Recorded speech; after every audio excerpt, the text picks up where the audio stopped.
औज़ु बिल्लाहि मिनश शैतानिर रजीम। बिस्मिल्लाहिर्रहमानिर्रहीम। इन्नल्लाह व मलाइकतहु यस्सल्लूना अलन नबी या अय्युहल्लज़ीना आमनू सल्लु अलैहि व सल्लिमू तस्लीमा।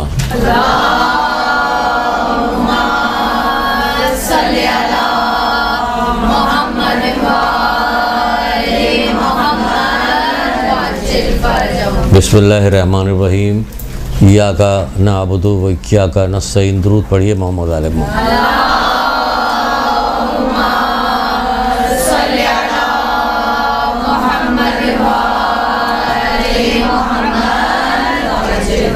इतनी बड़ी ये खुशनसीबी है मोमिनीन की, सिर्फ मोमिनीन के लिए कहेंगे।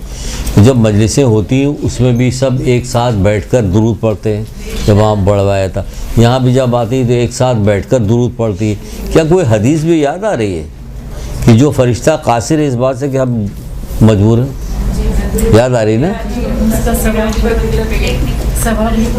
सारा सवाब वो लिख सकता है बारिश के ख़तरों में, लेकिन दुरूद का सवाब कहता है नहीं, ये हमारी बस की बात नहीं। इतना फ़ायदा है, सिर्फ कुछ नहीं तो खाली आपका यहाँ आकर एक साथ दुरूद का पढ़ना, इतना फ़ायदा है इस चीज़ का। जो हम मजलिसें बर्पा करते हैं, मिलता क्या है हमें? किस हाल पर पढ़ते हैं, मजलिसें सुनते हैं, क्या मार्फत, हमारी मार्फत की कोई बात बताई जाती है, नहीं बताई जाती, वो तो सब अलग चीज़ है।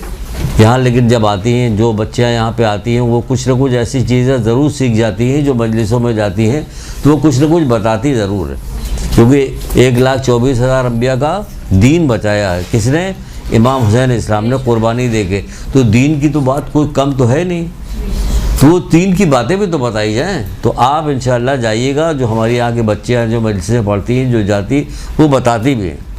तो बाज़ लोग जाके ख़ास तौर से पूछते भी कि आपने कहाँ से पढ़ा है, क्या किया है, वगैरह वगैरह, बहरहाल जो कुछ भी होता है। तो एक हदीस सुना रहे हैं आपको, ये भी दुरूद के सिलसिले में है, लेकिन इसका स्टाइल देखिएगा इसका क्या है। रसूलुल्लाह कहते हैं कि जो मुझ पर एक मरतबा दुरूद भेजता है, कितनी मरतबा? अल्लाह ताला उसके लिए आफियत का एक दरवाज़ा खोल देता है। कब खोलता है?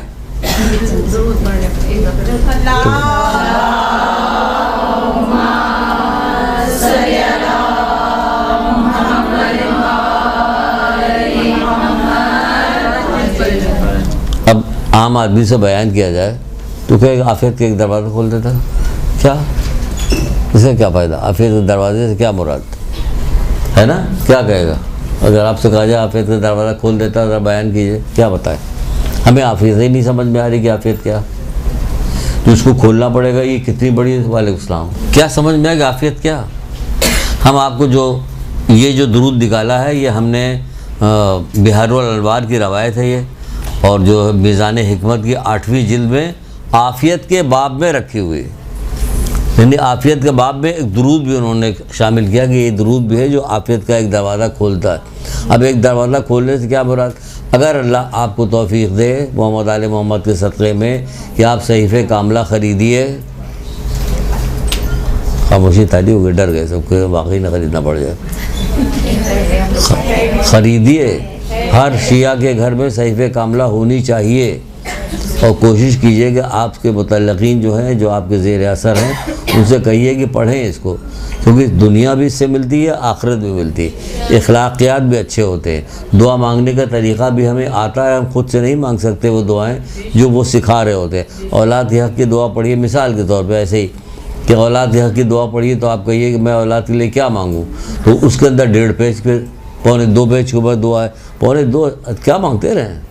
आपसे कहा जाए 4 लाइन लिखिए तो आप नहीं लिख पाइएगा, लेकिन उसके अंदर 2 पेज के ऊपर और इतनी बेहतरीन दुआ है कि जिसकी कोई हद इंतहा नहीं, कि आपको ज़बानी याद हो जाए औलाद के हक़ की दुआ।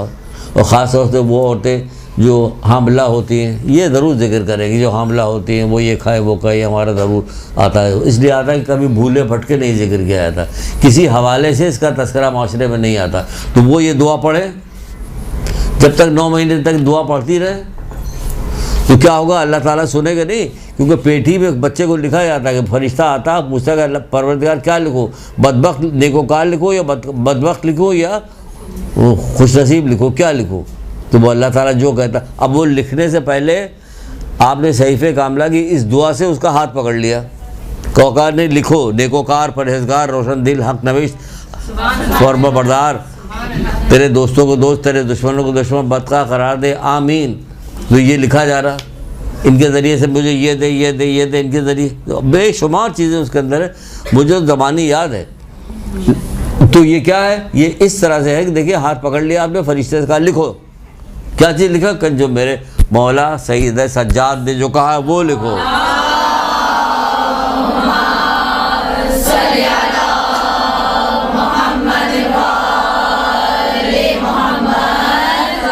दुआ की बुलंद तरीन शराइत भी आखिर में इसमें दी हुई है कि अपने लिए तमाम मोमिनीन मोमनात मुस्लिमीन मुसलमात के लिए जो चीज़ मांगो फिर अपने लिए मांगो तो जल्दी कबूल होगी। वो आखिर में ये भी मांगा गया।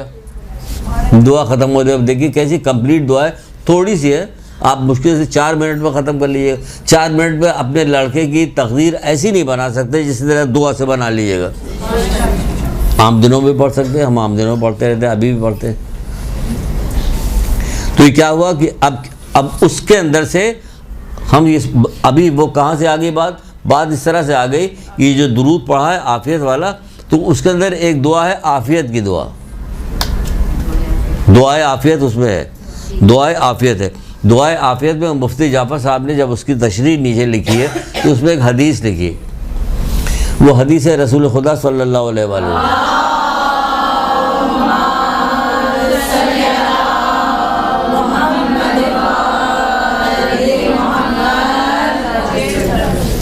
पता नहीं था, जब उसको पढ़ा तो उसमें देखा कि अल्लाह के रसूल को आफियत से ज़्यादा कोई दुआ पसंद ही नहीं है। तो गौर कीजिएगा, सुनिएगा क्या कह रहे हैं, अल्लाह के रसूल को, भाई अल्लाह के रसूल को आफियत से ज़्यादा तो कोई दुआ पसंद ही नहीं है। क्यों? अब आपसे खाली कह के छोड़ दिया जाए तो आप कहिए क्या मतलब आफियत क्या? भाई जब आफियत है, अभी जब सुने, अभी आफियत को खोल रहे हैं हम, अभी खोलते हैं, बताते हैं आफियत में क्या क्या चीज़ें आती। जब आफियत है यानी आफियत है, सेहत है, सलामती है, दुश्मनों से नजात है, रोज़गार में वसअत है या रोज़गार सही है, बीमारी नहीं है, कोई हमारा दुश्मन वैसा नहीं है, तो तमाम चीज़ों से फ़कीर, तंगदस्ती से दूरी, इज़्ज़त नफ्स, बेनियाजी, बेखौफी, अच्छा आखरत, दुनिया और आखरत की जो चीज़ें हैं उसके अंदर सहूलतें, जिस्मानी सेहत, ज़िल्लत से और रुसवाई से नजात, दुश्मन से बचाओ, इतनी सारी चीज़ें इसके अंदर आ गई आफियत के अंदर। तो क्या है, अब आप अपना काम आखिरत का आराम से कर सकती हैं, है वो अगर लगा रहेगा, ये सारी चीज़ें लगी रहेगी तो हम तो इसी परेशानी में मुब्तला रहेंगे कि रोज़गार मिल रहा कि नहीं मिल रहा, वो सारे लोग दुश्मन बने हुए हैं, हमारे रिश्तेदार, हमारी नंद जो है वैसी है तो फलाना वो वैसा है तो वो ऐसा है। तो या एक बात और, बुरी और घटिया बातों से दूर रहना आफियत में है, बुरी और घटिया बातों से दूर रहना। तो जब इससे दूर रहिएगा तो आपकी तौफीक़ात में इजाफा भी होगा। इसलिए ये इतनी अच्छी चीज़ है कि जो कहा कि आफियत का एक दरवाज़ा खोल दिया जाएगा, तो बहुत बड़ी बात है ये कि हमारे लिए आफियत का दरवाज़ा खोल दिया जाए। तो कोई कहने लगे, एक साहब कहने लगे अगर 100 दफ़ा पढ़े, हमने कहा 100 दरवाजे खुल जाएंगे। अल्लाह पाक ताला के पास किसी चीज़ की कमी है? कोई कमी नहीं है उसके पास, अल्लाह ताला के पास कोई कमी नहीं है, ठीक है ना। अब क्या करें, तो ख़त्म हो गया, क्या पढ़ाएं?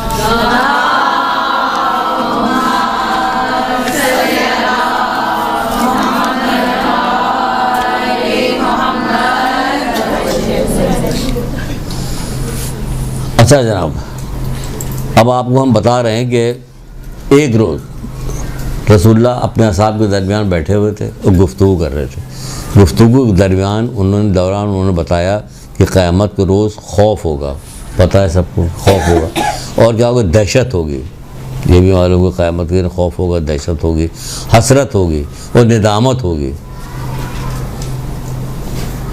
खौफ होगी, दहशत होगी, हसरत होगी, नदामत होगी। बे खौफ होगा अपने अमाल की वजह से, हसरत होगी काश हमने दुनिया में नेक काम किए होते, इतना वक्त जो हमको मिला था।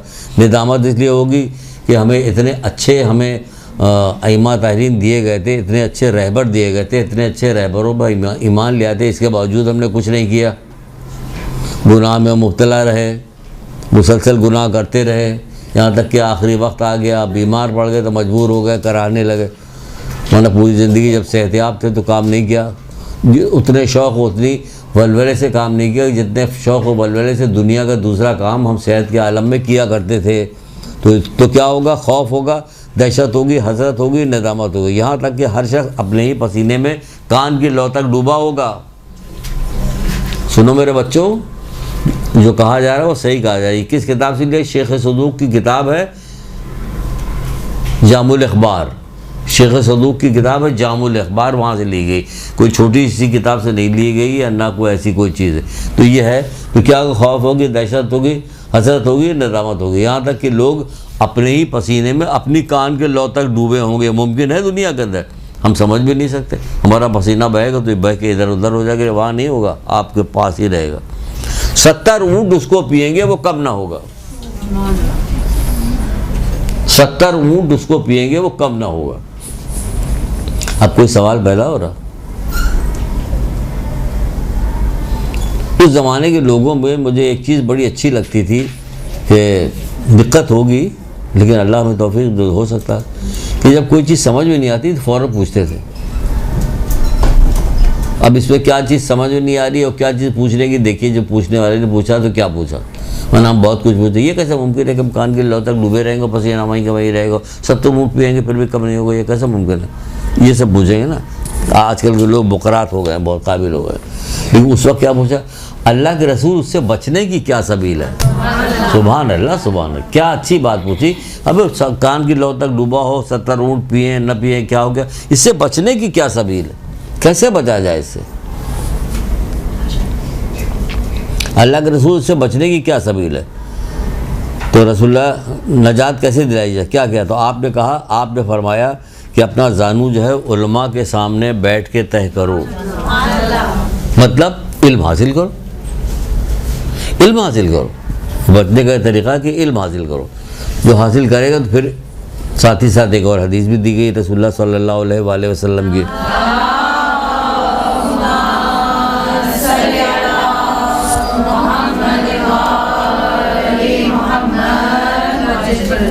बड़ी अच्छी हदीस है आपके हौसला अफजाई के लिए।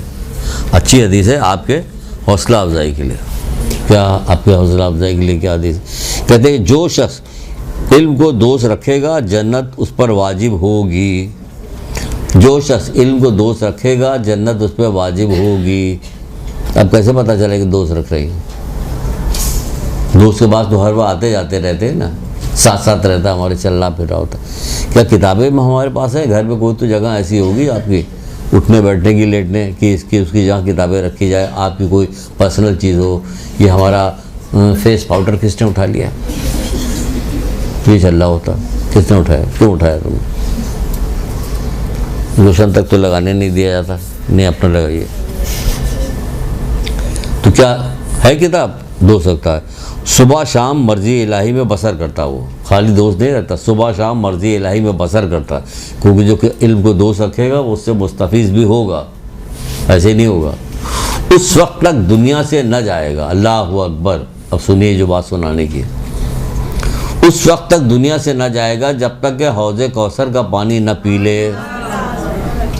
एक घूंट पानी ला कर तो दिखाइए, पूरी दुनिया देने के बाद भी कहिए किसी से हौज़े कौसर का पानी चाहिए, बोले पूरी दुनिया दे दी है उसको, मिल नहीं सकता।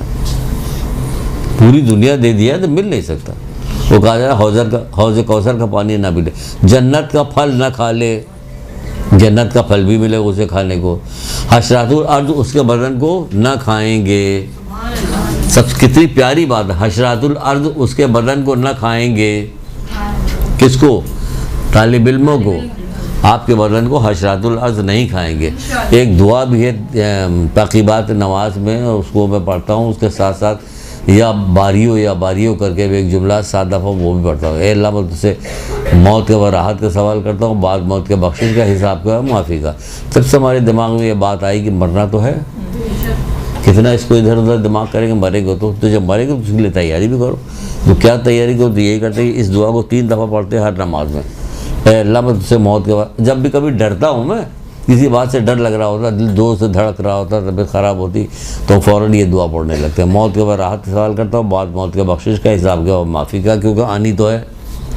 और या बारी 7 दफ़ा ये पढ़ लेते हैं। और जुमे के दिन के लिए लिखा हुआ है कि 100 दफ़ा पढ़े, तो मैं 100 दफ़ा पढ़ता हूँ, एक तस्बीह पढ़ डालता हूँ।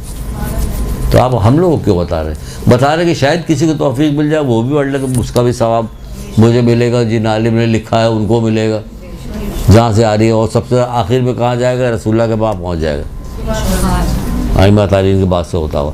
तो समर जन्नत का समर न खा ले, हशरातुल अर्ज़ उसको नहीं खाएंगे, और हज़रत खिज़्र जन्नत में उसके रफ़ीक होंगे। किसके? आलिम तालिब इल्म के। अच्छा, ये इतना सुनाने के बाद एक सवाल कर रहे हैं। क्या सवाल करते हैं जी? मुझसे कुछ पूछते। दो आदमी, एक वाक़या सुना रहे हैं। दो आदमी एक गांव से गुजर रहे थे। एक तरफ से दाखिल हुए, दूसरी तरफ से चलते हुए गुजर गए। ना उन्होंने वहाँ खाना खाया, ना पानी पिया, ना रुके, कुछ भी नहीं किया उन्होंने। एक तरफ से दाखिल हुए, दूसरी तरफ से, गांव की दूसरी तरफ से निकल गए दो आदमी। अल्लाह ताला ने उस गांव के कब्रिस्तान से 40 दिन तक तमाम मुर्दों के ऊपर से अज़ाब हटा दिया। अल्लाह ताला ने 40 दिन तक, ये किताब है हदीयतुश शिया, 40 दिन तक वो उसके ऊपर से अज़ाब हटा दिया गया। अब आप बता सकती हैं दो आदमी कौन थे? सुभान अल्लाह, दुरूद पढ़िए बुलंद आवाज़ में।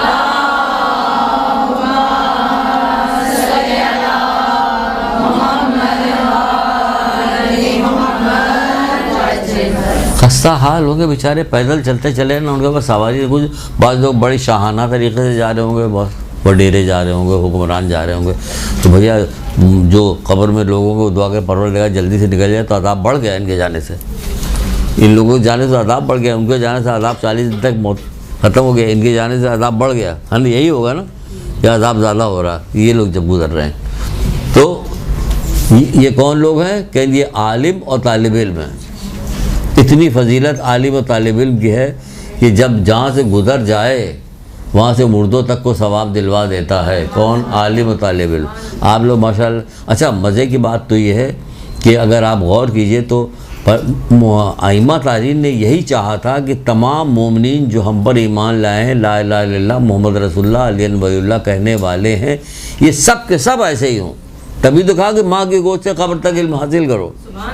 यही तो कहा है ना, किसी एक के लिए नहीं कहा, सब के लिए कहा कि माँ की गोद से कब्र तक इल्म हासिल करो, ताकि सब तालिब इल्म होंगे। बूढ़ा जवान की कोई कैद नहीं लगाई, बल्कि बूढ़ों से तो कहा है रसूलुल्लाह ने, तुम खाना खाते हुए तो शर्म नहीं करते, इल्म हासिल करते हुए क्यों शर्माते हो?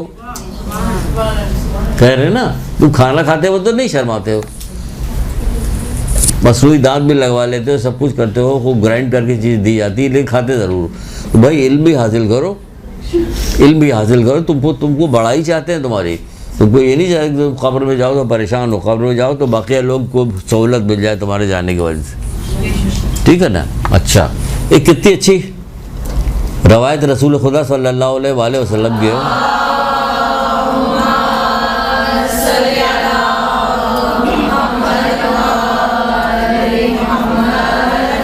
ताज्जुब खेज़, गौर से सुनिएगा या गौर कीजिएगा तो ताज्जुब लगेगा आपको। फला आदमी ने पुल सिरात पार कर लिया। अगर कोई आदमी गुजर रहा हो और आइमा तारीन कही ये आदमी पुल सिरात पार कर जाएगा, तो उसको बड़े गौर से देखेंगे हम लोग, या अल्लाह ये कौन आदमी पुल सिरात पार कर जाएगा, ये कैसा आदमी होगा। इसी तरह जितनी बातें बताई जाएंगी सबको सुन सुनकर ताज्जुब होगा। और अगर ये बताया जाए कि जो रसूलुल्लाह कह रहे, अगर कोई उन लोगों को देखने का ख्वाहा है, अगर कोई उन लोगों ख्वाहिशमंद है कि देखें जिन्हें अल्लाह ने आग से रिहाई दी है, तो वो तालिब इल्मों को देख ले, वो तालिब इल्मों को देख ले। ये तालिब इल्म अगर होते इनके दिल को लग जाती, जोर बुलंद आवाज़ से कहते अल्लाहु अकबर,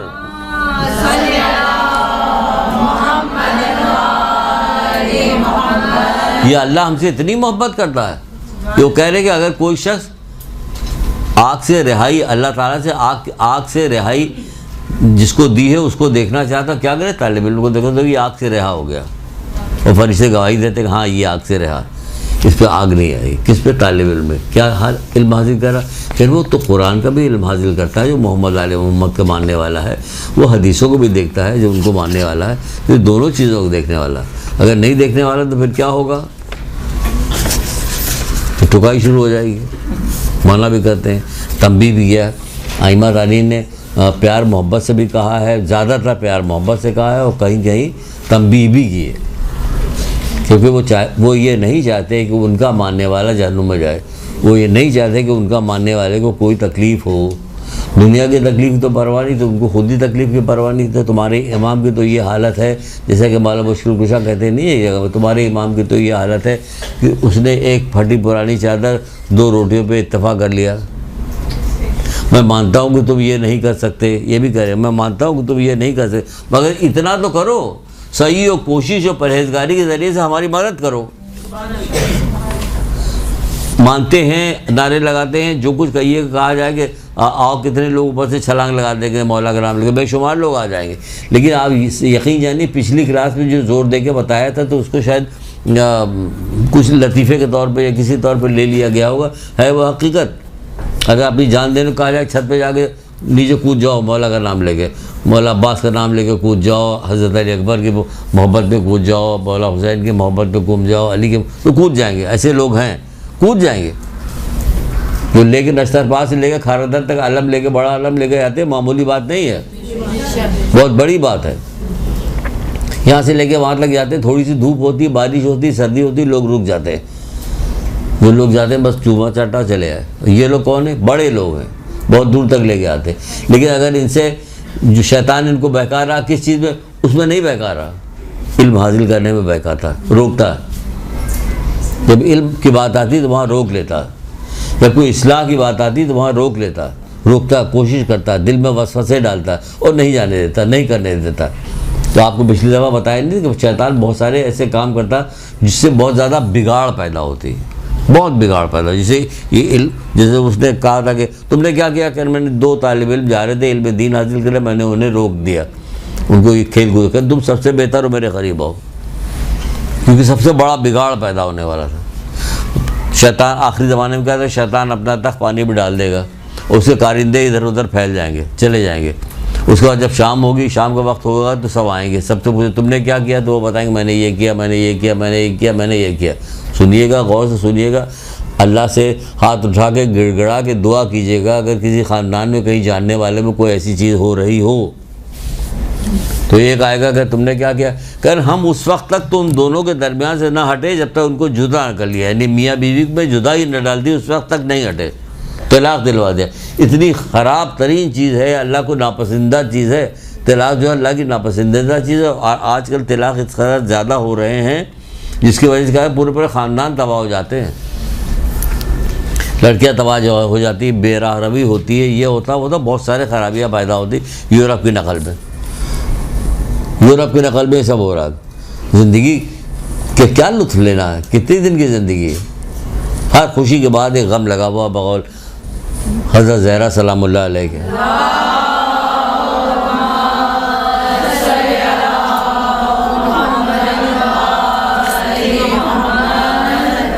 इसलिए कहा जाता है कि इल्म हासिल करो, जब आपको मालूमात होगी तो आप बहुत सारी जगह रुकावट डालिएगा, अच्छाई के लिए रुकावट नहीं डालिएगा, बुरे काम में रुकावट डालिएगा ताकि ना होने पाए। इसीलिए एक जगह पे नहजुल बलागा में हज़रत अली इस्लाम इरशाद फरमाते हैं कि मैं अल्लाह ही से उस गुरोह का शिकवा करता हूँ। अब देखिए कैसी मजबूरी दर्जे की बात बता रहे हैं, जबकि सब कर सकते हैं। मैं अल्लाह ही से उस गुरोह का शिकवा करता हूँ जो जहालत में ज़िंदगी बसर करता, गुमराही में मर जाता,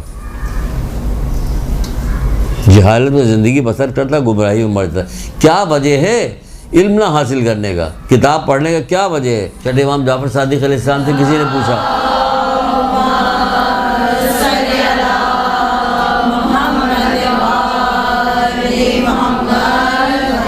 आप भी आइए, एक बाब लेके खड़ी हो जाइए, पढ़िए। BA भी किया है, MA भी किया है, लोगों ने दूसरे बहुत सारे काम किए हैं, MSc किया, PhD किया हुआ है, BTech BC सब कुछ करके आए, बहरिया में पढ़ा। तो आइए आ दीजिए। तो छठे इमाम से किसी ने पूछा कि कहा कि ए मौला, एक आदमी है जो बैठ के इबादत करता रहता है, मुसलसल इबादत। एक बंदा जो है वो आपकी हदीसों, इबादत करने के बाद आपकी हदीसों, आपके फरमूदात को लोगों में उसकी तालीम देता, बताता उनको। दोनों में कौन बेहतर है? कहें जो तालीम देता है वो आप इससे 1000 आबिद से अफजल है। 1000 आबिद से अफजल बन रही हैं, आप बन रही हैं 1000 आबिद से अफजल। वाजिब नमाज रोज़ा तो ऐसा मुमकिन नहीं कि आप इतना इल्म दीन हासिल करने के बाद छोड़िए, नहीं छोड़िएगा। मुमकिन नहीं कि आप कभी बेपर्दा होइए, नहीं मुमकिन है। तो फिर क्या आप बचा क्या है? अब हम पर्दा करने लगे तो कोई मसला ही नहीं, इतने आदी हो गए, इतने आदी हो गए कि अब हमारे लिए कोई मसला ही नहीं। पर बेपर्दा हम होंगे नहीं कभी, फिर क्या होगा?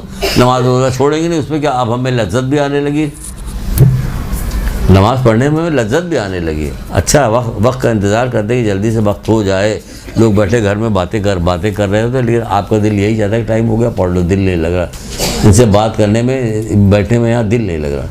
वो तो करेंगे, फिर क्या करें? ये बेहतर 1000 आबिद से बेहतर है। कौन? ये जो कौसर का पानी पिए बगैर नहीं जाएगा, ये हैं जो जन्नत का फल खाए बगैर नहीं जाएंगे, ये जिनके जिस्म को हजरातुल अर्ज़ नहीं खाएंगे, ये। हमें क्या पता? हमारे मदरसे में एक लड़की खातून पढ़ती थी, जब यहाँ पे पुल वुल बन रहा था अजीज़ाबाद का, ऊपर जो पुल गया हुआ वहाँ पे, तो वहाँ पे कब्रिस्तान के अंदर से कुछ जगह काटी गई थी, निकाली गई थी, कुछ कब्रों को हटाया गया था वहाँ से। तो हमारे मदरसे में खातून पढ़ती थी, उनके वालिद साहब की भी कब्र वहाँ पर थी, वो हटाई गई थी, खोला गया तो तरोताज़ा थी वो।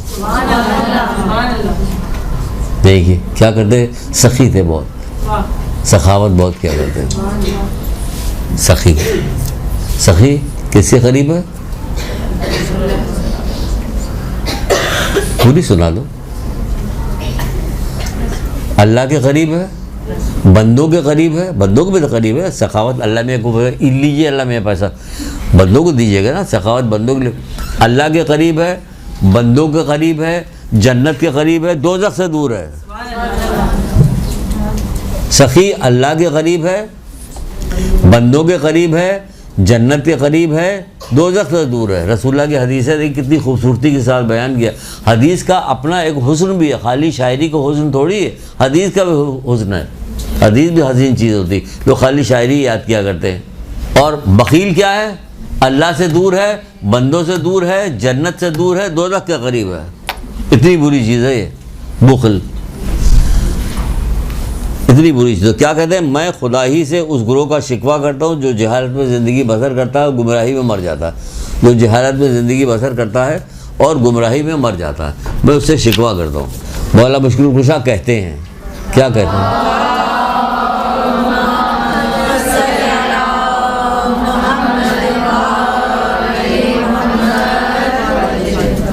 अच्छा फिर देखिए वही बात आ रही कि हुस्न, देखिए तरकीब घुमा फिरा के जब कोई बात की जाती है तरकीब, तो अगर गौर कीजिए तो कहिएगा कि ये इसका मतलब तो मत, जैसे पहले आसान से एक बता दें, चौथे इमाम की ज़ैनुल आबिदीन इस्लाम के, वो कहते हैं कि अगर लोगों को इल्म की फजीलत मालूम होती तो अपने जिगर तक का खून बहा देते और गहरे समंदरों में छलांग लगा देते।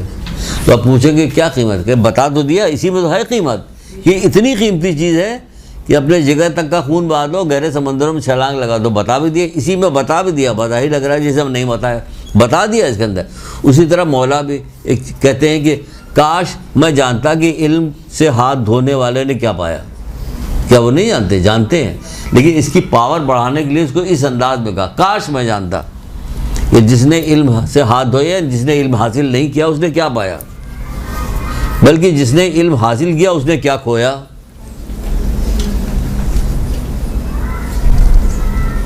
जिसने इल्म हासिल किया उसने यानी कुछ नहीं खोया, उसने सिर्फ पाया ही पाया है, उसने खोया कुछ भी नहीं। अब जो हम कह रहे थे आपसे एक अजीब व गरीब हदीस सुनाते, मज़ा आएगा आपको। मैं रिपीट कर रहा हूँ।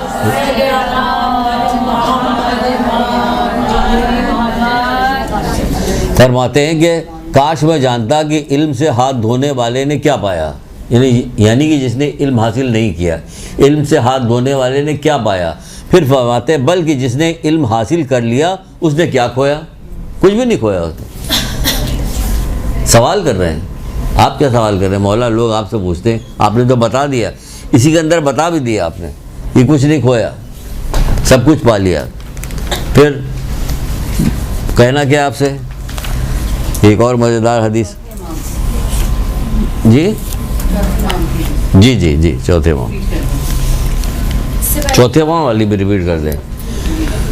चौथे इमाम की है, वो क्या फरमाते हैं कि अगर लोगों को इल्म हो जाता, फजीलत मालूम होती, तो गहरे समंदरों में अपनी जिगर तक का खून बहा देते और गहरे समंदरों में छलांग लगा देते।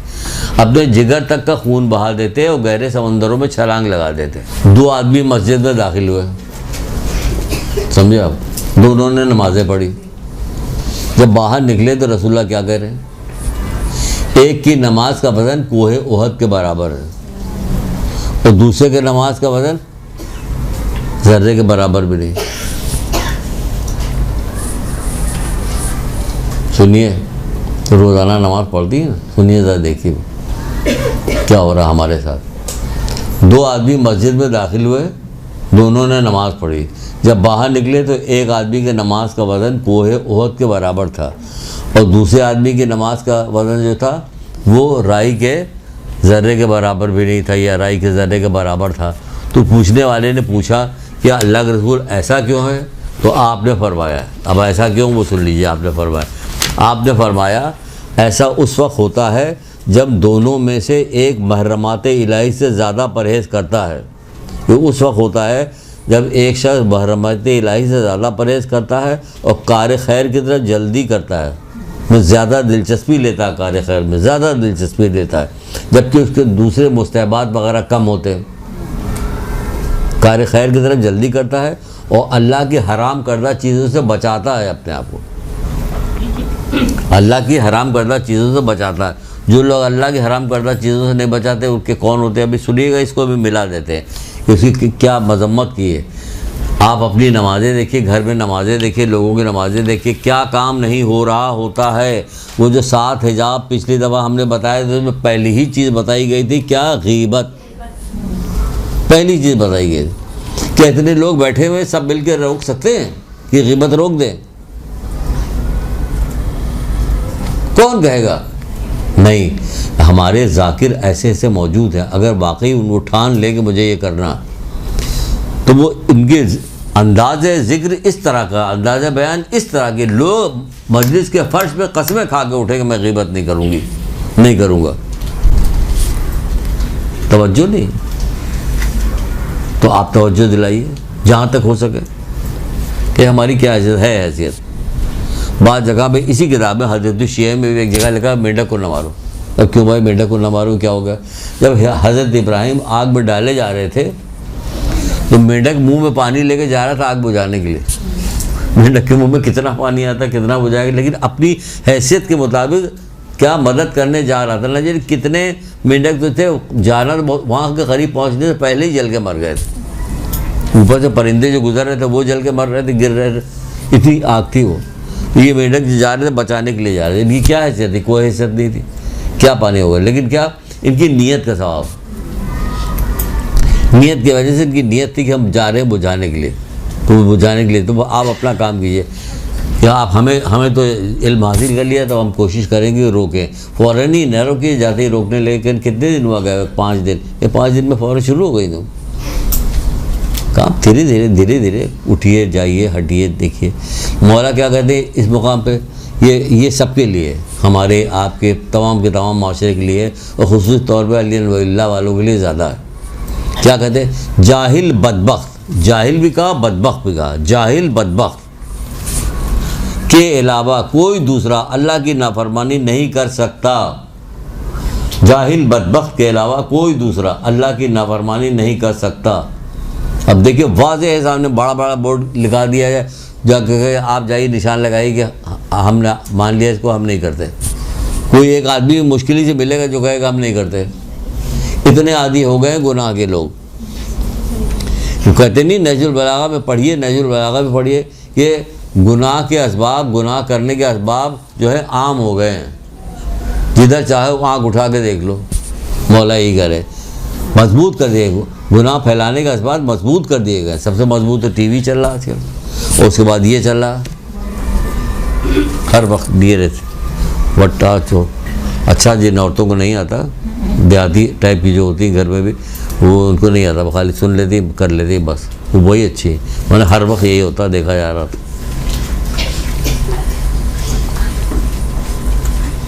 तो क्या कह रहे हैं, जाहिल बदबख्त के अलावा कोई अल्लाह की नाफरमानी नहीं कर सकता। तो सारी नाफरमानियाँ तो हो रही हैं, कौन सी नाफरमानी जो नहीं हो रही? सब घरों में हर जगह हर फर्द कर रहा, हर फर्द, ये नहीं कहा घर तो एक पूरा, हर फर्द कर रहा अल्लाह की नाफरमानी।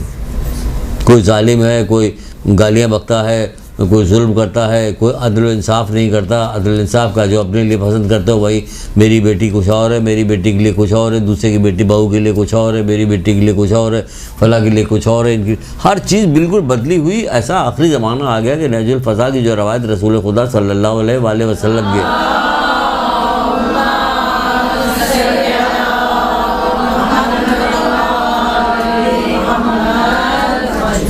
क्या कहते हैं, क़यामत बदतरीन लोगों पे वाक़ हो गई। देखिए धीरे धीरे बदतरीन की तरफ जा रहे हैं लोग, क़यामत बदतरीन लोगों पे वाक़ हो गई। एड़ी चोटी का जोर लगा देते हैं कि दुनिया के इल्म हासिल करें किसी तरह से भी, एड़ी हासिल भी करना चाहिए क्योंकि हमें रोज़गार के लिए ज़रूरत है। अब जैसे मसलन किसी को ऐसे ही क्लास के अंदर किसी ने सवाल किया तो उसका जवाब दिया था। मैंने कहा भाई फिर तुम्हें खाएगा कमाएगा कहाँ से, अगर खाली इल्म दीन हासिल करता रहे। मैंने कहा इल्म दीन हासिल करना तो खाने कमाने की तरफ भी लेके जाता है। फिर वो कैसे? मैंने कहा ऐसे, जब किसी ने कहा था अल्लाह के रसूल मैं अपनी बेटी की शादी करना चाहता हूँ, किससे करूँ? तो अल्लाह के रसूल ने कहा देखो लड़का दीनदार हो, लड़का बदकिरदार ना हो, लड़का बदअखलाक ना हो, अपनी बेटी दे दो। फिर तो इसमें रिस्क कहाँ आया? मैंने कहा फिर से सुनिए, लड़का दीनदार हो, लड़का बदकिरदार, क्या खूबसूरत चीज़ें बताइए। देख लीजिए माशरे में कहाँ आम है। अगर आम होती तो लोग डरते, कम से कम लड़का शादी से 6 महीने पहले सुधर जाता। कहते हैं भाई अगर पता चल गया तो लोग इसी पे अमल करेंगे। जैसे कि एक खातून ने पूछा था बहुत पहले मदरसे में, तो हमारी लड़कियाँ कहाँ जाएंगी? तो हमने बताया कि वो कह रहे हैं गुड़ पे उगी हुई सब्ज़ी मत खाना, किसी अहमक औरत से शादी न करना, देख लेना कि शादी किससे कर रहे हो, जिससे कर रहे हो वो गले का हार है, अगर अच्छी है तो सोना चांदी उसके मुकाबले में कुछ नहीं है, अगर बुरी है तो मिट्टी बेहतर है, वो बेहतर नहीं। तो ये सारी चीज़ें ऐसे करके सुना रहे। तो फिर हमारी लड़कियां कहाँ जाए? भाई जाएंगी कहाँ? उनको सुधार दो ना। ये नहीं करें, वो कहीं कहाँ जाएंगे फिर? ये नहीं कि जैसी भी है वैसी ही जाना चाहिए, तो लड़का सुधर जाएगा। भाई तो ये कहा जा रहा, ये बहुत मशहूर कर दिया है कि लड़का दीनदार हो, लड़का बदकिरदार ना हो। कितनी खूबसूरत बात। और लड़का खुश अखलाक हो, अपनी बेटी दे दो। फिर करनी इसमें रोज़गार कहाँ आया? कि जो दीनदार होगा उसको मालूम होगा कि बीवी को नाना नफ़ा देना है, उसको देना है। अपना खर्चा चला, भीख नहीं मांगना। बैठे हुए हैं कि हम तस्बीह पढ़ रहे हैं और ख़र्चा हमारा कोई और चला रहा है। जब हज़रत ईसा गुजर रहे थे देखा क्या चीज़ छोड़ी है। भाई आपको हर चीज़ बताई गई, किताब तो ख़रीदें, हर चीज़ बताई गई। जा रहे थे देखा एक आदमी बैठा हुआ, कह तुम कौन? कर मैं आबिद हूँ। तो अच्छा आबिद, हज़रत ईसा से फरमा रहे, मुझे तुम्हारा खर्चा पानी कौन चलाता है? कि मेरा भाई। कि तुम आबिद वो हुआ ना बड़ा आबिद, तुम मुझसे छोटे हो। कहने बड़ा आबिद तो वो हुआ, तुम तो छोटे हो। तो मेरी शहजादियों, मेरी बच्चियों, मेरी बहनों, बेटियों, इल्म हासिल करो, एड़ी चोटी का जोर लगा दो। दुनिया आखिरत जो है वो अल्लाह के हाथ में है, अल्लाह के हाथ में, किसी के हाथ में नहीं, अल्लाह के हाथ में। वो बनाएगा खुश नसीब तुम्हें, इल्म खुश नसीब बनाएगा। तो उनका क्या कहा? कहनी कहा अपनी बेटी दे दो, ये होनी चाहिए उसके अंदर।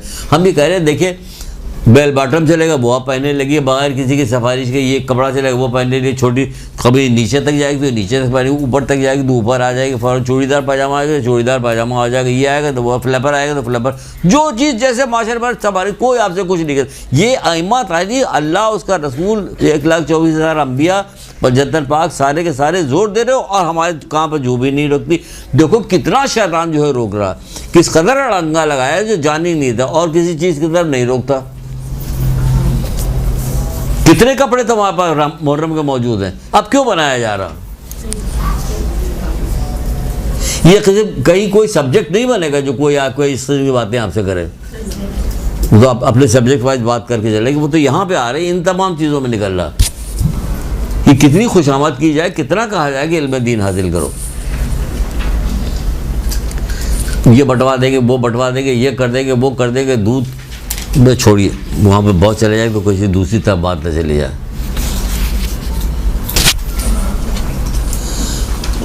है ना। क्या करे, जाहिल बदबख्त के अलावा कोई अल्लाह की नाफरमानी नहीं कर सकता। नहजुल बलागा मकतूब 53, अथेंटिक भी है, अथेंटिक भी है, स्टिकर लगाया जाए बड़ा बड़ा लिख के, जाहिल बदबख्त के अलावा कोई अल्लाह की नाफरमानी नहीं कर सकता।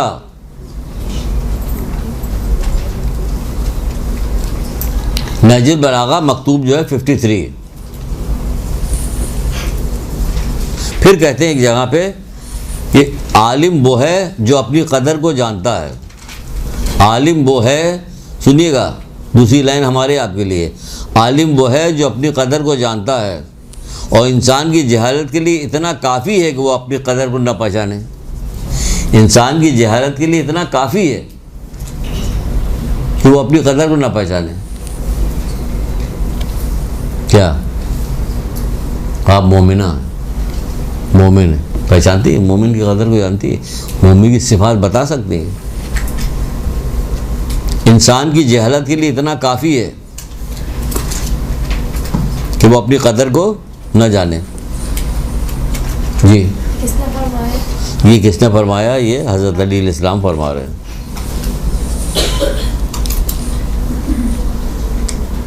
अगर पूछ लिया जाए इंसान की कदर के लिए इतना काफ़ी तो वो अपनी कदर को ना जाने। हम लोग कौन है? आप भाई साहब, आप कौन? कह रहे हैं मोमिन है। कहते हैं मोमिन की तारीफ़ बताइए। मोमिन है ना, आप तारीफ़ बताइए। तो पता नहीं है ना, नहीं पता ना, मोमिन की तारीफ़ नहीं पता, मोमिन की खुसूसियात क्या है नहीं पता, क्योंकि वो एक भी नहीं है हमारे अंदर, तो पता कहाँ से हो भाई? इतनी सिर्फ मालूम कि हम अली वल्लाह कहते हैं बस, इसके बाद करे, इसके बाद पता नहीं। कोई भी खड़ा होकर कह सकता हो तुम्हें बताइए ना, जब पता नहीं। हम यहाँ दाखिला हमने इसीलिए लिया कि हमें बताया जाए। अब आपकी तरफ से कह रहे हैं हम कि बताइए, हमें कौन बताएगा? घर में तो किसी ने बताया नहीं, इल्म का रवाज नहीं है, मजलिसों का रवाज नहीं है, मजलिसों में इस किस्म की चीज़ बताए तो फिर हमें कौन बताएगा? आप बताइए। अब हम चुप हो जाएंगे। चलिए हम बताएंगे, ले आएंगे, बताएंगे, A to Z बताएंगे। हमने इतनी सारी रवायत जमा की सिर्फ़ और सिर्फ मोमिन के लिए जमा भी किए। तो अजीब बात है कि तौफीक नहीं मिल रही कि हम ला के सुनाएं यहाँ पे, उस वजह से छाँटें, क्योंकि 1000 हदीसें तो नहीं सुना सकते ना आपको, उसमें छाँटें कि कौन कौन से बहुत इंपॉर्टेंट जो इन्हें जानना चाहिए। बाज़ दफ़ा हमने इन लोगों को बहुत सारी हदीसें याद कराई हुई हैं जो इन्हें याद भी हैं होंगी। अभी थोड़ा सा 2 जुमला सुनाएंगे, फ़ौरन इनको याद आ जाएगा, जो हमारी पहले की बच्चियाँ हैं, जो हमारी पहले की बहनें हैं, बेटियाँ हमारी जो हैं, उनको याद भी होगा। और टॉन्ट के तौर पे भी हम सुनाते हैं उसको। फिर आप तो सारा काम टॉन्ट को करते हैं।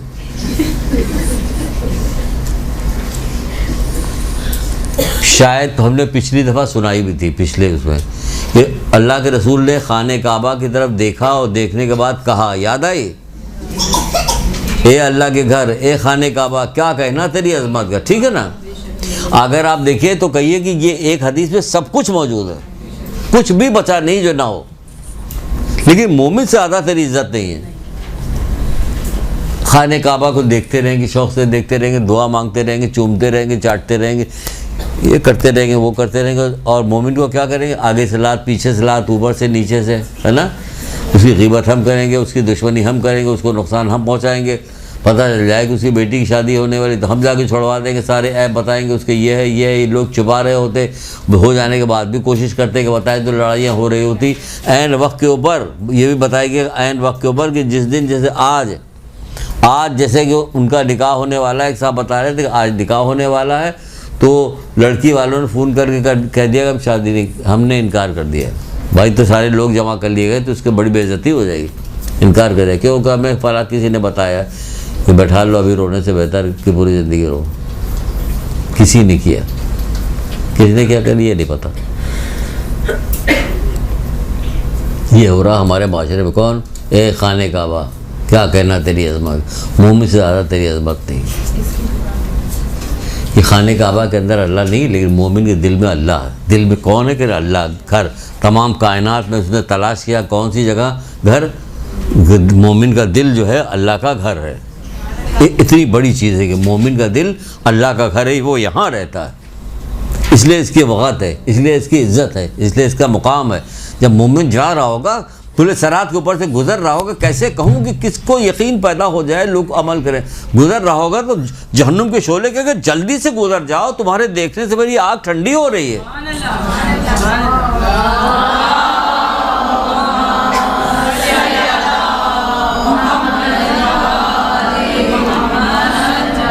क्या मजाल, किस कदर लोग डराया जाता है, किस कदर कहा जाता है भी कि पुलिस सरात से गुजरना कोई आसान काम नहीं है। देखिए किताब है क़यामत के 10 मरहले, उसके अंदर ये वाली रवायत मौजूद है, क़यामत के 10 मरहले। तो उसमें कह रहा है कि जल्दी से गुजर जाओ, तुम्हारे देखने से हमारी आँख ठंडी हो रही है। तो आप बताइए कितनी बड़ी बात है, कितनी बड़ी अजमत है मोमिन की, कितनी बड़ी अजमत है। कौन के लिए मोमिन? मौला कहते हैं मोमिन तो अपनी जगह से उठता भी नहीं कि कीना वहीं छोड़ जाता। यानी कोई बात ऐसी हो रही होती जिससे उसके दिल में कीना पैदा हो रहा था, तो अभी वो जगह से उठता ही है कि कीना वहीं छोड़ देता। वैसे ही जैसे दुनिया में कोई पोस्ट मिल जाए, कोई ओहदा मिल जाए, फिर देखिए उसका कितना ख्याल रखा जाता।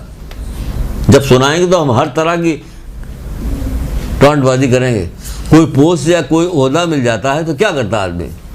यही करता है ना कि कितना अपना ख्याल करता है कि मेरे 2 बिल्ले लगे हैं, मैं मेजर हूँ, मैं कर्नल हूँ, मैं फलाना हूँ, मैं धमाका हूँ, मैं डीएसपी हूँ, फलानी टोपी कैप, तो ज़्यादा लगने करीब नहीं आने देता, लगने नहीं देता, लोगों को दूर दूर रखता। ये ना करे, वो ना करे, हमारी बदनामी हो जाएगी। फला कोई छोटे होटल में बैठ के मेजर जो है, कर्नल जो है, बैठ के खा नहीं सकते। अगर देख लिया है कि उनको सज़ा मिल जाएगी, ये नहीं कर सकते। गोलगप्पे वाला ठेला खड़ा है, वो कहें क्या करूँ, मजबूरी है, नहीं खा सकते कि मेरे ओहदा बड़ा वैसा है ना। यही होगा ना। जैसे कि एक दफ़ा अगर इसको उल्टा कर दिए तब भी यही कि एक दफ़ा क्रिकेट टीम जो थी वो वापस आई हार के, तो हार के आई तो कुछ लोग जो बुरखा पहन चीज़ें खरीद रहे, तो एक क्रिकेटर दूसरा प्लेयर जैसा बुरखा पहन के सामान खरीदा, तो दूसरा भी उसी के बगल में खड़ा हुआ कह तो वो फलाने हो पाती वक्त पर। फिर पता चला कि सब मारे शर्म की कोई जो है निकल ही नहीं रहेगा, सर डांट पड़ेगी, मार पड़ेगी, लोग उसे गालियाँ देंगे कि तू हार के आया हो, तो सब बुरखा पहन के निकल रहे। तो यहाँ मोमिन का ये हशर हो गया कि देखिए मोमिन के ये हशर। तो हमारे लिए जीनत बनो, नंगवार ना बनो। छठे इमाम जाफर सादिक अलैहिस्सलाम।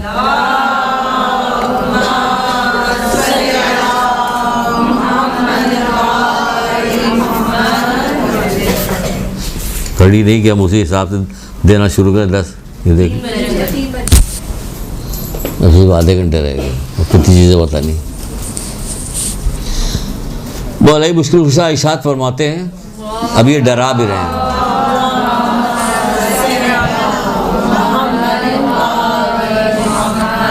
वो दोनों नमाज पढ़ के निकले थे ना, एक की नमाज का बदन कोहे उहद के बराबर था, एक की नमाज का बदन जर्रे के बराबर नहीं था। तो क्यों नहीं था ये सुनिए मौला से, सुनिए क्या करें। यहाँ भी वजाहत करें, बग़ैर इल्म और ज़ुहद के इबादत जिस्म को थकाना है, रात भर थकाया जा रहा। 23वें शब को बग़ैर इल्म और ज़ुहद, ज़ुहद क्या चीज़ है? परहेज़गारी। परहेज़गारी में क्या नुकसान है? फ़ायदा है, खुशी है, मेरा रब राज़ी है, मेरा रब खुश है। इमाम ज़माना खुश हो रहे होंगे, इस वक्त हमारे अमाल पेश किए जाते हैं ना, तो इमाम खुश होंगे कि इस पूरे हफ्ते में इसने कोई गुनाह नहीं किया। तो मौला देखिए मैं तो जाके बीमार पड़ा हुआ कि कोई गुनाह नहीं किया उसने। यही होगा ना, गुनाह छोड़िएगा तो कहेंगे नहीं हम ग़ीबत नहीं करेंगे, हम झूठ नहीं बोलेंगे, किसी कीमत पे झूठ नहीं, तौरिया करेंगे। जाके कह दीजिए कि वो मासी आई हुई, उसे कह दीजिए कि बेगम साहब घर पे नहीं हैं। अब बताइए आप जा रहे हैं, हम जा रहे हैं बना करने के लिए, तब क्या करें? तौरिया करना पड़ेगा। कमरे के तरफ विषय वो नहीं है वहाँ, तब दिमाग चलाना पड़ता है। तौरिया कहा गया, बाद जगह तो उलमा ने बहुत सख्ती के साथ बना किया, तो कहा है कि मत पूछो किसी से कि कहाँ जा रहे हो। तुमने पूछा, वो न बताना चाहता हो, झूठ बोल दिया, उसके झूठ बोलने में तुम्हारा भी हिस्सा है। नहीं बताना चाहते, क्यों पूछ रहा? हाँ हमारी आदत है। कौन था, किसका फ़ोन था, कौन आया था, कौन गया था, कहाँ जा रही हो, कहाँ आ रहे हो, वो पूछेंगे। तो कोई काम है नहीं बेकार फजूल बातें करने के लिए। तो कह रहे हो अगर वो झूठ बोल दिया तो उसमें तुम्हारा भी हिस्सा है, इसलिए मत पूछो। और हमसे भी कहा गया कि भाई बताओ, पूरी बात नहीं बताना चाहते तो घुमाओ बात को किसी तरह से। बस आ रहे हैं, अभी आते हैं। ये नहीं बताया हमने कहाँ जा रहे हैं, ये बता दिया हाँ हाँ आ रहे हैं, अभी आते हैं। अभी बगैर इल्म व ज़ुहद की इबादत जिस्म को थकाना है, यानी हमारा जिस्म थक रहा रोज़ा रख के, भूखे हैं हम सुबह से शाम तक, बिला कुछ नहीं हमें। बाद लोगों को रोज़े में कुछ नहीं, भूख और प्यास के अलावा कोई चीज़ नहीं मिलती। मौला मुश्किल कुशा कह रहे कोई चीज़ नहीं मिलती भूख और प्यास के अलावा। तो क्या है कि ज़ुहद नहीं है, इल्म नहीं है और ज़ुहद नहीं है, क्योंकि इल्म जब आएगा तभी ज़ुहद भी आएगा। अगर इल्म नहीं होगा तो ज़ुहद नहीं आ सकता, इल्म के साथ ही ज़ुहद आएगा। क्या होगा, एक और बड़ी मज़ेदार सी हदीस थी, पता नहीं कहाँ रखी हुई है वो, इसमें थी अकल वाले बाब में थी कि एक को पूछ रहे हैं वो कि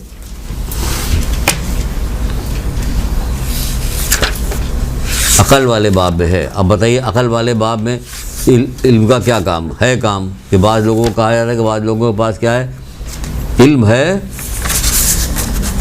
और अकल नहीं है, किसी के पास अकल है इल्म नहीं है। तो उसके ऊपर मौलाना ने बड़ी खूबसूरत बात कही थी, वो हमें दिखे तो पूरी तरह से उसको बताएं, नहीं दिखेगा नहीं बताएंगे। उसकी वजह कि उसमें ज़रा भी गलती हो जाएगी तो फिर उल्टा हो जाएगा। एक दुरूद पढ़िए शायद मिल जाए।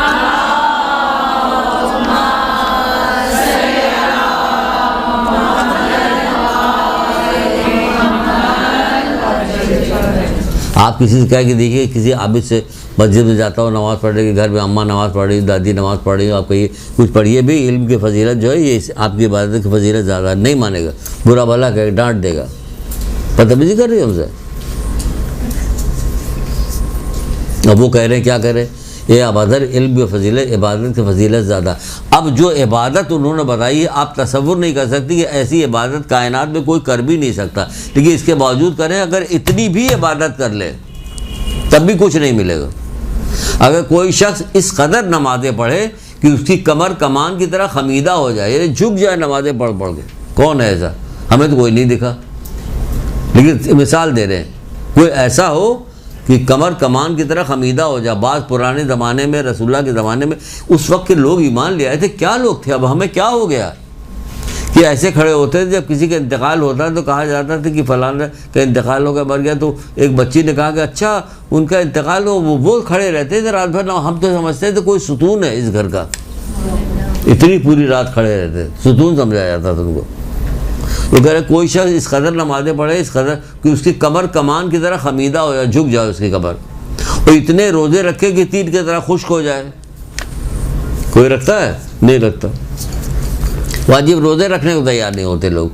अगर पता चल जाता कि किसी औरत का बच्चा होने वाला, कुछ होना हो, तो पहले ही छोड़ देती हो। और आम से डॉक्टर से जाकर पूछते, डॉक्टर को भी इल्म पता नहीं, इल्म दीन मालूम नहीं, फ़ौरन कहता हाँ ठीक है छोड़ दिए। उसको क्या पता कि रोज़ा छोड़ने का क्या नुकसान है, कितना गुनाह, कितना बड़ा गुनाह है।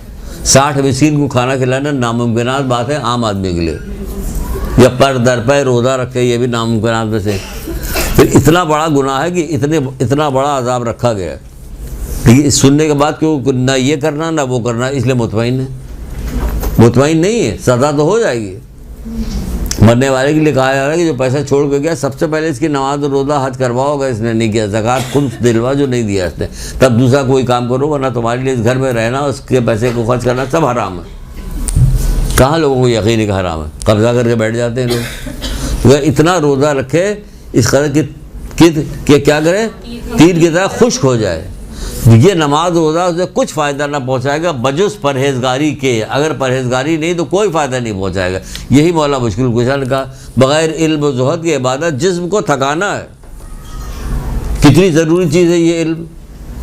एक छोटी सी किताब है अबू ज़र ग़फ़ारी को, रसूलुल्लाह की अबू ज़र ग़फ़ारी को वसीयत, अब अल्लाह रसूलुल्लाह की वसीयत अबू ज़र ग़फ़ारी को, पतली सी किताब है, बहनों ख़रीद लो उसे।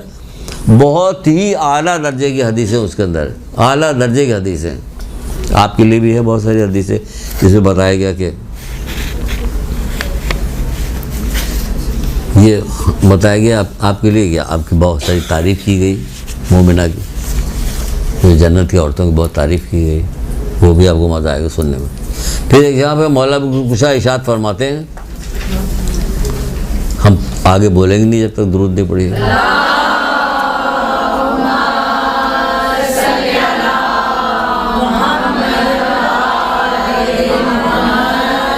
छोटे छोटे टुकड़ों में बहुत सारी चीज़ छोटी छोटी करके बताइए। कि वाज़े तौर पे भी बता दिया जाए, यूँ करके बताया। हर तरह से उन्होंने इल्म पहुँचाया। आप फरमाते इल्म के ज़रिए से अल्लाह की मार्फत हासिल की जाती है, ठीक है, इल्म के ज़रिए से अल्लाह की मार्फत हासिल की जाती है, ठीक है ना। फिर कहते हैं इल्म के ज़रिए से अल्लाह की वहदानियत का इकरार किया जाता है, वरना ये अल्लाह वो अल्लाह, एक अल्लाह, दो अल्लाह, तीन अल्लाह, लेकिन कितने लोग अल्लाह बनाए जा रहे हैं आजकल मुख्तलिफ ज़ाविये से। फिर कहते हैं इल्म के ज़रिए से सिले रहमी होती है, क्योंकि इतनी इंपॉर्टेंट चीज़ है कि जिसकी कोई इंतहा नहीं। सिले रहमी बहुत ही इंपॉर्टेंट चीज़ है, उम्र को घटाती है, उम्र को बढ़ाती है, रिस्क को बढ़ाती है, रिस्क को घटाती है, क़ब्र में जो है मुश्किलात का सामना करवाती है, मरने के बाद जो है ये सबसे ज़्यादा पकड़ इसकी होगी, सिले रहमी की पकड़ होगी। लेकिन हमारे यहाँ क्या है, इस कदर दुश्मनियाँ हैं, इस कदर नाराज़गियाँ हैं, इस कदर एक दूसरे से नफ़रतें हैं कि वो क़ता रहमी में हो रही होती। तो सिले रहमी जो करना चाहिए वो नहीं करते। इसी में दिल में पत्थर रख के हज करना कौन सा आसान काम है? सवाब कब मिलेगा? तो जाके वहाँ देखिए, जब रमी जबरात में जब पत्थर मारे जा रहे होते हैं तो ज़िंदगी बचाना मुश्किल होता है कि बचेंगे कि नहीं बचेंगे। लेकिन इसके बावजूद लोग जाते हैं, दूसरी दफ़ा, तीसरी दफ़ा आए, चौथी दफ़ा जाते हैं कि नहीं जाते? मुश्किल होती है ना, कि हाँ मुश्किल होती है। यार इसी तरह सिले रहमी करना भी मुश्किल है, लेकिन करो, सवाब बहुत ज़्यादा है, घर बैठे सवाब मिल रहा, करीब का सवाब है। और क्या होता है, इल्म के ज़रिए से हलाल और हराम की पहचान होती है। बिल्कुल सही है, हलाल और हराम की पहचान होगी इल्म के ज़रिए से। इल्म को इल्हाम नेक इंसानों पर ही अल्लाह ताला नेक इंसान पर ही इल्हाम करता है, यानी उसको शौक़ देता कि इल्म हासिल कर ले। जो नेक होते हैं उनको शौक़ देता, अल्लाह शौक़ देता कि ये इल्म हासिल कर ले। हराम हलाल की पहचान होती है, दोस्त दुश्मन की पहचान होती है, सारी चीज़ होती है किसके ज़रिए से? इल्म के ज़रिए से। तो अगर इल्म नहीं तो फिर नहीं होगी। और अली से पूछा गया, नेक लोगों की तारीफ़ पूछी गई, नेक कौन है? हम तो किसी को भी कह देंगे नेक है, ये नेक है, वो नेक है, वो नेक है, जो पसंद है वो नेक है। अगर कोई वाकई नेक होगा, हमें ही नापसंद कर, थोड़ा ऐसे ही, ये क्या है? यही है रिश्तेदारी हमारी, ये मोमिन की तारीफ़। मौला से सवाल किया गया कि नेकी की तारीफ़ क्या है? दो कौल सुनाएंगे, एक इस पर एक और सुनाते हैं। नेकी की तारीफ़ क्या है? तो आपने इरशाद फरमा, नेकी ये नहीं है कि तेरा माल कसीर हो और तेरी औलाद ज़्यादा हो, ये नेकी नहीं, ये इसकी वजह तारीफ़ नहीं। बल्कि नेकी ये है कि तू अपने इल्म में इजाफ़ा करे और तेरा हिल्म और तवाज़ो अज़ीम हो, हिल्म और तवाज़ो अज़ीम हो।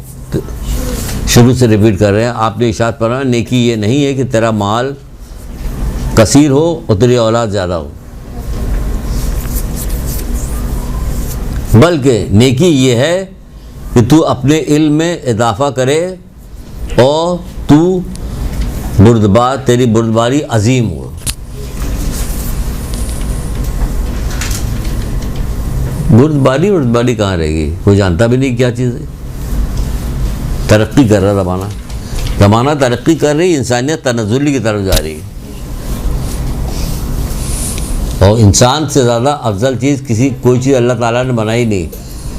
अंजीर और ज़ैतून कसम और तूर सीना अमन वाले शहर मक्का कसम, हमने इंसान को बहुत अच्छी सूरत का पैदा किया, फिर हमने उसे बूढ़ा करके रफ्ता पस से पस हालत की तरफ फेर दिया। मगर जो लोग ईमान ले आए और अच्छे अच्छे काम करते रहे तो उनके लिए बेहद अजर सवाब है। तो ए रसूल, इन दलीलों के बाद तुमको रोज़े जज़ा के बारे में कौन झुटला सकता है? कोई नहीं झुटला सकता। अल्लाह ताला ने तारीफ़ की कि हमने बहुत अच्छा बनाया इंसान को, अपनी खिलकत में तारीफ़ की उसने, तो वही कहा जा रहा। तो आजकल इंसानियत तनज़्ज़ुल की तरफ जा रही है, बाकी पूरी दुनिया तरक्की कर रही। फ्लैट टीवी, जेव टीवी, वो टीवी, ये गाड़ी, वो गाड़ी, भाई यही हो रहा। उनके पास ये वाला मोबाइल, वो वाला मोबाइल। उन्होंने 1.5 लाख का मोबाइल भिजवाया था अपनी बहन को, बहुत चाहते हैं अपनी बहन को। ये है चाइना ये वाली बात। दूसरी जगह पे मौला क्या कहते हैं? मौला कहते हैं शरीफ वो है जिसको इल्म हिकमत ने शरीफ बनाया हो। क्या कहने? शरीफ वो है जिसको इल्म हिकमत ने शरीफ बनाया हो। ना किस बात की शराफत? रसूल खुदा सल्लल्लाहु अलैहि वसल्लम इरशाद फरमाते हैं,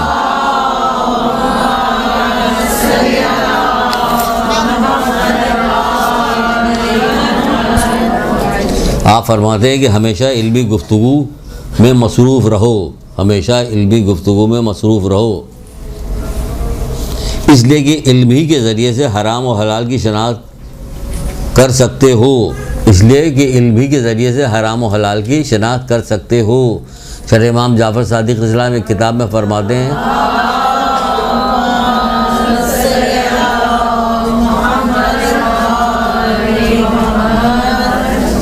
तहज़ीबुल इस्लाम नाम की किताब है, उसके अंदर इरशाद फरमाते हैं कि अल्लाह की रहमत नाजिल हो उस बंदे पर, मेरा पैगाम उन लोगों तक पहुंचा दो, उनसे कह दो कि जो लोग एक जगह बैठ के अल्लाह उन लोगों को खुश रखे, सलामत रखे, जो एक जगह बैठकर हमारी हदीस का तस्करा करते हैं, तो उनके साथ दूसरा दो आदमी, अगर खाली दो आदमी तभी तीसरा उनके साथ एक फरिश्ता होता और ऊपर तारीफ़ भी करे, हमारा सलाम पहुँचा दो, कहा कि हमारा सलाम उन तक पहुँचा दो। देखिए ये भी एक तारीफ़ है कि आप तक सलाम आ रहा है। अल्लाह उन पर रहमत नाजिल करे, ये भी कहा जा रहा है, अल्लाह उन पर रहमत नाजिल करे, इमाम का सलाम आ रहा है, आपके साथ फरिश्ते बैठते हैं। कब? जब दो आदमी आपस में बैठ के हमारी हदीसों का तज़किरा करते हैं, क्योंकि इसकी वजह से हमारा दीन तुम लोगों में ज़िंदा होता है और हमारे बाद तुम्हारे में सबसे बेहतर वो जो हमारी हदीसों को एक दूसरे से तज़किरा करे। अब और क्या करेंगे तारीफ़ में, कितनी तो तारीफ बताई है, कितनी बात बताई थी। उसी अबू ज़र ग़फ़ारी की वसीयत वाली किताब में और दूसरी जगह पे लिखा हुआ कि इमाम रज़ा अलैहिस्सलाम इसी तरह फरमा,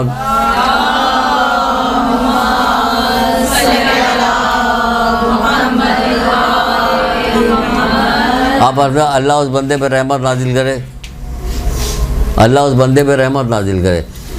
किस बंदे पे रहमत नाज़िल है? अल्लाह उस बंदे पे जिसने मेरे अमर को ज़िंदा किया। तो जो बैठा हुआ था उसने पूछा, मौला आपका अमर से क्या मुराद है? यानी हमारी बातों को दूसरे तक पहुँचाया, हमारी हदीसों को, बातों को। जब वो हमारे कलाम की खूबी से वाकिफ़ होंगे तो हमारे हो जाएंगे। हमारे कलाम की खूब है तो हसीन कलाम होता है। आइमा तारीख़ के जितने अक़वाल हैं सब एक से एक हसीन होते हैं कि देख के मज़ा आ जाए कि कैसी कैसी तारीफ़ किस किस अंदाज में बात कर रहे होते हैं कि मज़ा आ जाता है उसको सुनने के बाद। फिर एक और जगह पे रसूलुल्लाह बता रहे हैं, आखिरी हदीस सुना रहे हैं आपको। पहले एक छोटी सी हदीस सुन लीजिए। कहते हैं कि मौला अली फरमाते हैं कि बदतरीन इल्म वो जो तुम्हारी हिदायत को तबाह व बर्बाद कर दे। बदतरीन इल्म वो है जो तुम्हारी हिदायत को तबाह व बर्बाद कर दे, कि जिस इल्म में आके गुरूर में मुब्तला हो जाओ, दुनियावी इल्म में आके, और फिर तुमको अपनी वाजबात और अपनी उखरवी इल्म के तुम्हें इल्म ना हो, ऐसे मगरूर हो कि उसको हासिल ही ना करो।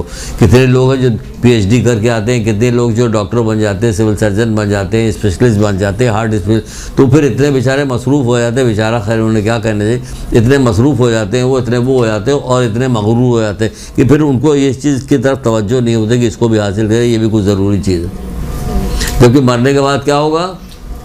सिफर, कागज़ का टुकड़ा, उनकी सारी डिग्रियां जो है कागज़ के टुकड़े में तब्दील हो जाएंगी, कुछ भी नहीं मिलेगा उनको। कब्र में साथ में जाएगी तो वही इल्म जाएगा, वही अमाल जाएगा और दूसरी चीज़ तो नहीं जाएगी। इतना हल्का इसको लिया गया है, इतना हल्का इसको लिया गया है कि वाकई लोग बढ़ते चले जा रहे हैं। लोग दुनिया में चारों तरफ आप देखिएगा, अपने अजीज़ रिश्तेदारों में जाके देखिए, कहीं आपको भूले भटके नहीं नज़र आती सारी चीज़ें, ये कहीं आपको नज़र आए। कितने लोग आपको मिलेगा, कोई कहेगा ये हमारे अब्बा हैं, इन्होंने जो है फलानी चीज़ में PhD की, नहजुल बलागा इनको रटा हुआ है पूरा, ये नहीं कह सकते। कहेंगे? नहीं कहेंगे। सहीफ़े कामिला उनको पूरी याद है, नहीं कह सकते। उसूल काफ़ी की इनको 5000 हदीसें याद है, नहीं कह सकते। ये अशर है। पैसा पूछ लीजिए, इनकी इतनी गाड़ियाँ हैं, इनके बाद इतना बैंक बैलेंस, इनको फलाना धमाका बैंक बैलेंस तो उसके बाद भी था, कानून के बाद बहुत था कि नहीं था? अंजाम क्या हुआ? ज़मीन में धंस गया। उसकी ख़जाने की चाबी कई जोरावर मत बमुश्किल से उठाते थे। अरे कुरानी पढ़ो, माने के साथ पढ़ो, अल्लाह तुम्हें तौफीक दे कि तुम रुको, सोचना शुरू कर दो। सूरह क़सस आखिर में जाओ, नंबर नहीं याद आ रहा मुझे, आखिर में जाओ। हमको तो किसी ज़माने में बहुत ज़्यादा हमको टॉन्ट किया था कि अब बहुत शुरू हो जाते वही सुनाने के लिए। आप देखिए कि इसमें पहलू कितने ज़्यादा निकल रहे हैं, पहलू देखिए कितने निकल रहे हैं। सूरह क़सस। एक दिन कारून बड़ी शान और शौकत के साथ अपनी कौम के लोगों के सामने निकला। कौन कह रहा? कुरान। जब कुरान कह रहा कि शान और शौकत, तो सोचिए कि शान और शौकत कैसी होगी। इधर कनीज़ें चल रही ज़रक़बट लिबास पहने हुए, इधर जो दूसरे चल रहे हैं मर्द चल रहे हैं ज़रक़बट लिबास पहने, 5, 8, 10 घोड़े लगे हैं उसके बग्घी में चलते चले जा रहे हैं। काले रंग की गाड़ी है, सायरन बजाती हुई जा रही, पीछे 4-5 गार्ड बैठे हुए हैं, शीशा काले रंग का है, पुलिस की हिम्मत नहीं कि उसको रोक ले। यहाँ भी तो हो रहा होता है। एक दिन कारून बड़ी शान और शौकत के साथ अपनी कौम के लोगों के सामने निकला। सुनिए, बड़ी बड़ी गज़ब की चीज़ है, बड़ी गज़ब की चीज़ है, याद रखिए। पूरा दर्स इस पर, अकेले पूरा दर्स इस पर दिया जा सकता है, लेकिन हम बस आखिरी में ज़रा सा बता के निकल ले, कभी देखा जाए क्या। और जिनको अल्लाह की तरफ से, हाँ, वो एक दिन कारून बड़ी शान और शौकत के साथ अपनी कौम के लोगों के सामने, जो लोग दुनिया के ज़िंदगी के तालिब थे, जो लोग दुनिया की ज़िंदगी के तालिब थे, उसको देखकर कहने लगे कि जैसा कुछ साजो सामान कारून के पास है, इसमें शक नहीं कि कारून बड़ा नसीब वाला है। एक और कुरान में लिखा हुआ है, कुरान इसमें शक नहीं कि कारून बड़ा नसीब वाला है। तो पता चला जिनकी निगाहों में दुनिया होती है ना, वो पैसे वालों को ही नसीब वाला समझते हैं, वो पैसे वालों को ही नसीब वाला समझते हैं। और जो नेकोकार जो होंगे उनको नसीब वाला नहीं समझते, उनकी कोई वक़्त नहीं है। तो दुनिया तो ऐसी होती है, जो कमज़ोर जहन के लोग होते हैं वो नेकोकारी से हटते, भाई कोई पूछने वाला नहीं, क्या नेकोकारी अख्तियार है, ऐसी नेकोकारी सूखी लेके क्या करेंगे, तो छोड़ देते। कमज़ोर दिमाग के लोग, कमज़ोर अक़लें जो है, दुनिया की चमक धमक कमज़ोर अक़लों को बिगाड़ देती है। मौला मुश्किल कुशा का कौल है, दुनिया की चमक धमक कमज़ोर अक़लों को बिगाड़ देती है। तो देखिए, कमज़ोर अक़लें बिगड़ गई, उनका इसमें शक नहीं कि जैसा कुछ साजो सामान कारून के पास है, इसमें शक नहीं कि कारून बड़ा साहिब नसीब है। अब सुनिए आगे क्या है। आगे ये उसी कुरान आगे कहता है, और जिनको अल्लाह की तरफ से इल्म की दौलत दी गई, क्या बात है, जिनको अल्लाह की तरफ से इल्म की दौलत दी गई, उन्होंने कहा तुम्हारा बुरा हो जो शख्स ईमान ले आए और अच्छे काम करे, तुम्हारा बुरा हो जो शख्स ईमान ले आए और अच्छे काम करे, सवाब परवरदिगार कारून के मालो दौलत से कहीं बेहतर है।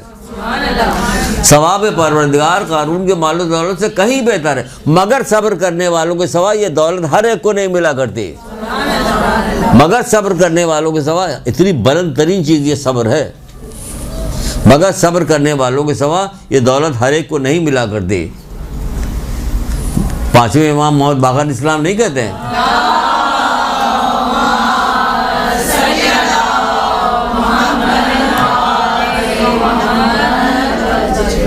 सब्र का ईमान से वही ताल्लुक़ है जो सर का धड़ से ताल्लुक़ है। सब्र का ईमान से वही ताल्लुक़ है जो सर का धड़ से ताल्लुक़ है। आप बताइए, सर धड़ अलग कर दिया है तो ज़िंदगी ख़त्म। तो अगर सब्र को ख़त्म कर दिया है तो सारा अमाल ख़त्म। मगर सब्र करने वालों के सिवा ये दौलत हर एक को नहीं मिला करती।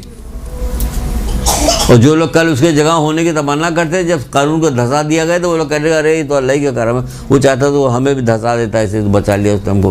कल उसी जगह होने की तमन्ना, आज जब कानून धंस गया तो पीछे हट गए, कर नहीं। फिर अल्लाह ताला कहते हैं नहीं, बात असल ये है कि नाशुक्रों को फला नहीं। ये दुनिया की नेमतें तो हर कसो नाकिस को मिल जाती। क्या खूबसूरत बात कही, क्या खूबसूरत बात। ये दुनिया की नेमतें हर कसो नाकिस को मिल जाती। मंगी, नाई, धोबी, कसाई सबके पास होती है। ये दुनिया की नेमत की हैसियत क्या है। दुनिया की नेमतें हर कसो नाकिस को, तो दुनिया की नेमतों के ज़रिए से क्या करना, अमाल के ज़रिए से अकड़ो तो बात समझ में आती, तक़वे के ज़रिए से, परहेज़गारी के ज़रिए ये दुनिया की नेमतें हर कसो नाकिस को मिल जाती। मगर ये आखिरत का घर हमने मखसूस कर रखा उन लोगों के लिए, किन के लिए, जो न शेखी मारते हैं और न फ़िक्र करते हैं, इसकी बड़ाई की फ़िक्र भी नहीं, और अंजाम बग़ैर तो बस परहेज़गारों का ही है।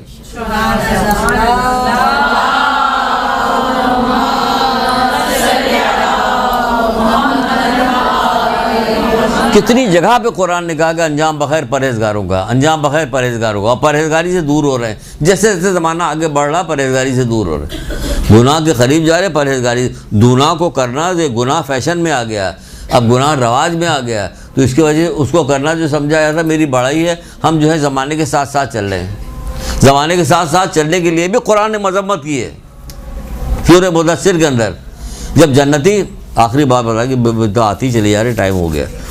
जब जन्नती जो है जहन्नुमी से पूछेंगे तुम्हें क्या चीज़ दोज़ख में लेके आई है, जन्नती जहन्नुमी से पूछेंगे तुम्हें क्या चीज़ दोज़ख में लेके आई है, तो जन्नती इतने बेवकूफ़ तो होंगे नहीं जो काफिरों से पूछे, ये मोदी से पूछे आप दोज़ख में कैसे आ गए। मोदी से क्यों पूछने लगे भाई, अमिताभ बच्चन से पूछे आप दोज़ख में क्या करने हैं। वो उनके ख्याल में इन्हें जन्नती होना चाहिए था, लेकिन ये दोज़ख में क्या कर रहे हैं, तो उनसे पूछेंगे तुम्हें दोज़ख क्या है। कहना उन्होंने कहा हम मुसल्लीन में से न थे, हम गरीब और मिस्किन को खाना नहीं खिलाते थे, हम ज़माने की रविश के साथ साथ चलते थे। क्या समझिए, ज़माने की रविश के गोली मारी है ज़माने को। मेरा मौला जिसमें खुश है हम उसी पे खुश हैं। हमारे हीरो, हमारे पसंदीदा लोग जो हैं कौन है? मौला लोग हैं। मोहम्मद आले मोहम्मद है। क्या हज़रत अली अकबर के होते हुए भी कोई हमारी आँखों में समाएगा? कौन समाएगा हमारी आंखों में? तो कोई भी नहीं समाएगा। ये हमारा फेवरेट है। हमारी फेवरेट तो वो लोग हैं, इसके अलावा कोई फेवरेट नहीं हमारा। हम उन्हीं पे रोते हैं, उन्हीं से दुआ मांगते हैं, उन्हीं पे गिरिया करते हैं, उन्हीं का जिक्र करते हैं, और हमारा कोई फेवरेट नहीं। तो क्या कह रहा वो कि हम ज़माने की रविश के साथ साथ चलते थे और हम आखिरत पे यकीन नहीं रखते थे। ये जुमला आखिरी है उसका। आखिरत पे यकीन कैसे रखा जाता? जब आप आखिरत का काम करते हुए नज़र आएंगे तब। क्या तुम्हारे इम्तिहान कब से हो रहा? कहीं शुरू कर, हमें तुम्हें पढ़ता हो तो नहीं देख रहे हैं? होता कि नहीं होता? तो भाई तुमको आखिरत में यकीन है, तुम कोई अमल तो नहीं करते हुए नज़र आ रही हो। कहाँ का यकीन है? छोटी आखिरत है, हमेशा की आखिरत है।